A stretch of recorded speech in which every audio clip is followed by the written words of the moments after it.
Assalamualaikum dan salam sejahtera.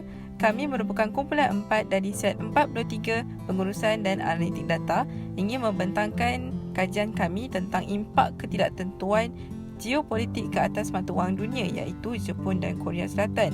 Ahli kumpulan kami terdiri daripada Nurdini Amirah binti Zainuddin, Nurdini binti Zahar, Anin Sazila binti Syahbudi, Nur Mashita Sabiha binti Muhammad Azman dan Siti Sarah binti Nahar.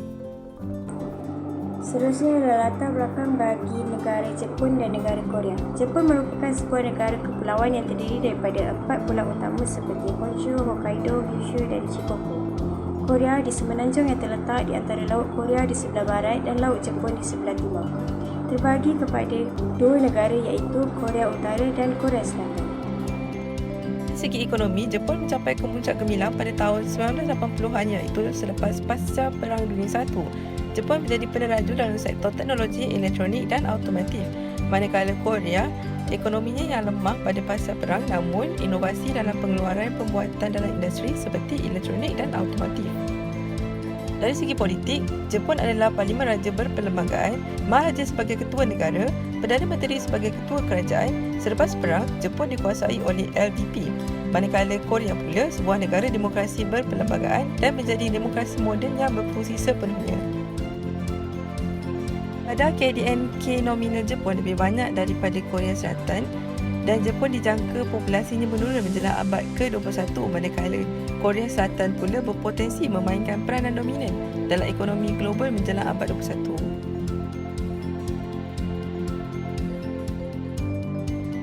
Seterusnya adalah sumber data. Kami menggunakan data dari Oktober 2018 hingga Oktober 2023 dan jenis graf carta pie, carta garisan dan carta bar di perisian Power BI. Ini merupakan infografik bagi negara Jepun dan Korea. Jadual di atas menunjukkan purata bulanan kadar pertukaran mata wang Jepun Yen terhadap Malaysia Ringgit sepanjang tempoh 2020. Tahap pertukaran tertinggi adalah pada Mei iaitu 4.05 manakala yang terendah adalah pada Januari dengan kadar 3.73. Dapat dilihat daripada jadual di atas bahawa kadar pertukaran mata wang Jepun Yen mengalami peningkatan bermula Januari hingga Mei sebanyak 0.32. Jadual ini pula menunjukkan purata bulanan kadar pertukaran mata wang Korean Won terhadap Malaysia Ringgit sepanjang 2020. Purata pertukaran yang tertinggi adalah pada November dan Disember iaitu 0.37. Purata pertukaran Korean Won yang terendah dicapai pada Januari, Februari, Mac, Mei, Jun, Ogos dan September dengan nilai 0.35. Dapat dilihat dalam jadual di atas bahawa kadar pertukaran mata wang Korea Selatan adalah konsisten pada setiap bulan.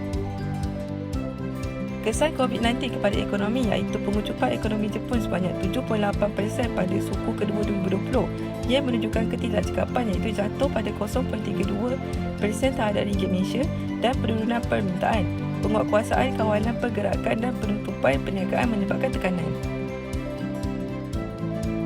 Manakala terhadap Korean Won pula, pengucupan KDNK sebanyak 1% pada tahun 2020, Korea menganggarkan pengangguran meningkat 3.6% dan pendapatan pelancongan merosot 78.6% pada suku kedua 2020 seramai 392,000 penduduk kehilangan pekerjaan pada September 2020.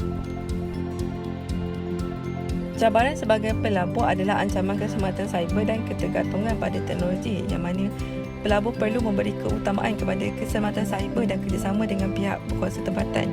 Selain itu, pelabur perlu mengambil tindakan proaktif untuk mengurangkan risiko dan memastikan kejayaan jangka panjang pelaburan. Antara cadangan untuk potensi pelaburan adalah membina hubungan diplomatik yang kuat, memahami budaya perniagaan tempatan, pelaburan dalam teknologi dan inovasi dan menilai strategi pengurangan risiko.